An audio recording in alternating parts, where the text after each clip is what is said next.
Nesse lugar, no dia 10 de setembro de 1871, tivemos como marco histórico o início da primeira Igreja Batista em território brasileiro.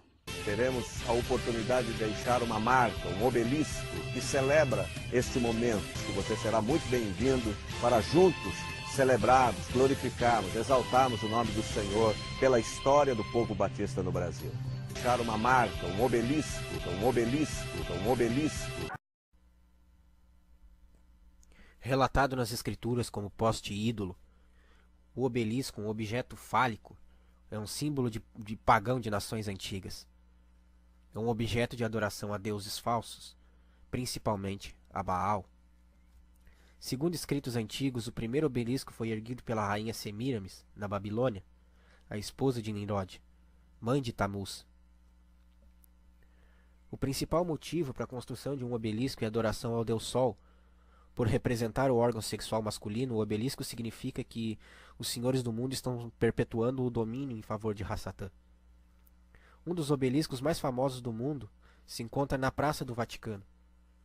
Ele foi trazido diretamente do Egito e constitui-se um dos maiores monumentos do Vaticano. Assim como na época antiga e nos reinos pagãos, ainda hoje em todas as partes do mundo são erguidos monumentos em homenagem a Baal. Os obeliscos, os postes ídolos, e essas iniciativas partem sempre dos maçons. Aqui está uma igreja batista tradicional. Não é difícil identificar nela os objetos maçons. A pirâmide com um olho que tudo vê, o panteão dos deuses e acima o obelisco. E até o fim desse trabalho você vai ficar sabendo por que a igreja batista tem características tão inerentes à maçonaria.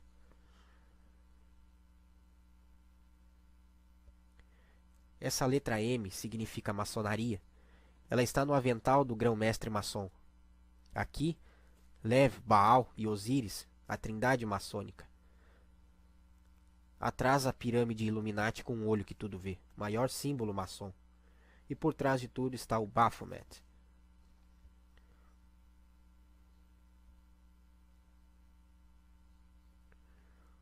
Do lado oposto, o símbolo da Assembleia de Deus no Brasil, com 3 indivíduos representando a Trindade, ou Jabulon.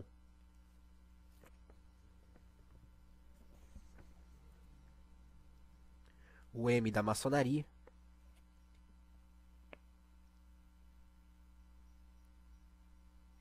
A pirâmide com um olho que tudo vê. E acima deles está a chama da liberdade, ou seria a chama de Baphomet. Com uma busca simples pela internet, não é difícil encontrar o site Rosa Cruz, e nele o nome de Lutero, no rol de seus membros mais ilustres. Estaria de fato Lutero envolvido em ordens secretas, em rituais compartilhando de todas as suas crenças? Saiba que não é estranho encontrarmos nomes de pastores em halls de ordens como Rosa Cruz e maçonaria. Veja você mesmo o símbolo de Lutero e da ordem Rosa Cruz. E enriqueça mais o seu conhecimento e pesquise sobre isso na internet.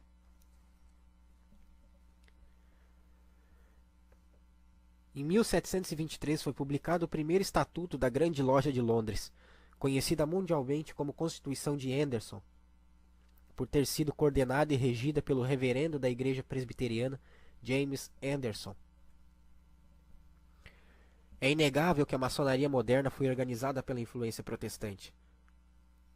Os retratos do primeiro estatuto Anderson e de Desaguiles por suas crenças não poderiam deixar de introduzir princípios evangélicos na nova organização, principalmente pelo fim a que ela foi criada. Provavelmente devido a tais princípios, a maçonaria se desenvolveu muito em países onde predominava a influência protestante. Inglaterra, Alemanha, América do Norte. Propagou-se depois para o resto do mundo, chegando também ao Brasil. Imigrantes dos Estados Unidos que se estabeleceram em Santa Bárbara, em São Paulo, fundaram em 10 de setembro de 1871 a Igreja Batista em Santa Bárbara, a primeira igreja batista estabelecida em solo brasileiro. Seu fundador foi o pastor Richard Ratcliffe, que fundou também, em 1874, a loja maçônica George Washington. E ali se encontravam, além deles, cerca de 8 homens da Igreja Batista, sendo que também 5 deles foram fundadores da primeira igreja. Entre eles estavam o pastor Robert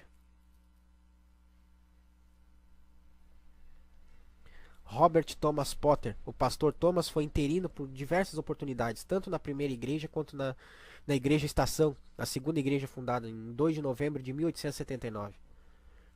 O pastoreio interino do pastor Thomas nas duas igrejas somou cerca de 25 anos. Em 12 de julho de 1880, a pedido da Igreja da Estação, a segunda igreja batista do Brasil, foi formado um concílio reunindo as duas igrejas para a recepção e consagração do ministério do irmão Antônio Teixeira de Albuquerque. Tendo sido batizado pelo pastor Thomas, ele foi então moderador de um concílio que se realizou no salão da loja maçônica. O destaque então de que o primeiro pastor batista brasileiro, além de ter sido batizado por um pastor maçom, foi ainda consagrado ao ministério da palavra no salão da loja maçônica. É importante recordar que a igreja em Santa Bárbara era uma igreja missionária. Foi ela que conseguiu e instituiu que a junta de Richmond nomeasse missionários para o Brasil, estabelecendo-se em Santa Bárbara a missão batista no Brasil. O primeiro missionário no Brasil foi o pastor Olin. Já nessa época, a Igreja Batista em Santa Bárbara tinha entre seus membros um expressivo número de maçons. Em 1921, Salomão Richmond, missionário estrangeiro da junta de Richmond, publicou seu livro, Um Judeu Errante no Brasil. Na sua autobiografia, encontram-se algumas páginas do seu livro em que ele destaca sua condição de maçom. Da imensa obra de Ginsburg, vale a pena destacar alguns tópicos. Foi Ginsburg o editor do primeiro autor cristão, que continha 16 hinos, em 1891. Na edição atual do Cantor Cristão, ele aparece como o autor ou tradutor de 102 hinos. Ginsburg foi o fundador na cidade de São Fidélis, no Rio de Janeiro, da loja maçônica Auxílio da Virtude, na data de 2 de julho de 1894.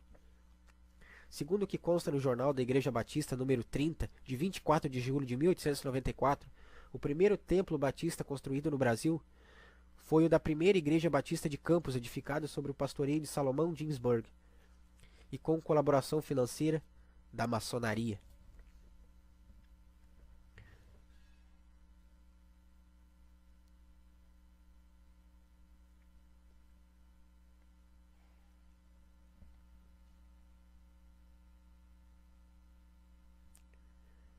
O pastor José de Souza Marques foi presidente da Convenção Batista Carioca e da Convenção Batista Brasileira, tendo em 1940, na Convenção da Bahia, organizando a União dos Pastores Batistas Brasileiros, que mais tarde tomou o nome de Ordem dos Ministros do Brasil. Permanecendo em sua presidência até 1962, exerceu cargos importantes na distribuição maçônica, tendo sido presidente por muito tempo do Supremo Tribunal de Justiça Maçônica. Ainda hoje, a única foto existente de Salomão, do Palácio Maçônico de Lavradinho, é do pastor Souza Marques. E o Palácio da Sala de Justiça Maçônica tem o nome de José de Souza Marques. Ele foi também membro ativo do Conselho do Brasil para o Rito Escocês Antigo ser aceito, encontrando-se em exposição o retrato pintado a óleo do pastor Souza Marques. Inúmeros outros homens na fé, inclusive batistas de relevância na denominação, têm sido maçons, sem encontrarem incompatibilidade na fé cristã e na prática maçônica. Bruno de Borges, cristão evangélico, diácono da Igreja Batista do Meier, no Rio de Janeiro, membro ativo da loja maçônica Trabalho e Liberdade. Salomão Luiz Ginsburg fundou em 1902 o Seminário Teológico Batista no norte do Brasil. Ele foi membro da Duque de Clarence Lodge, na cidade de Salvador, e da Restauração Pernambucana em Recife. Na jurisdição da Grande Loja Maçônica do Espírito Santo, ele é patrono da loja número 3, loja por nome Salomão Ginsburg.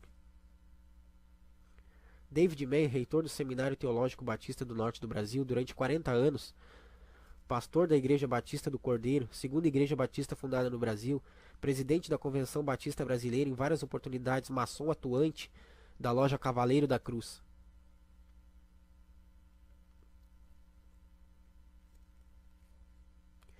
Descartes de Souza Teixeira, cristão batista, maçom ativo, membro da grande loja maçônica de São Paulo.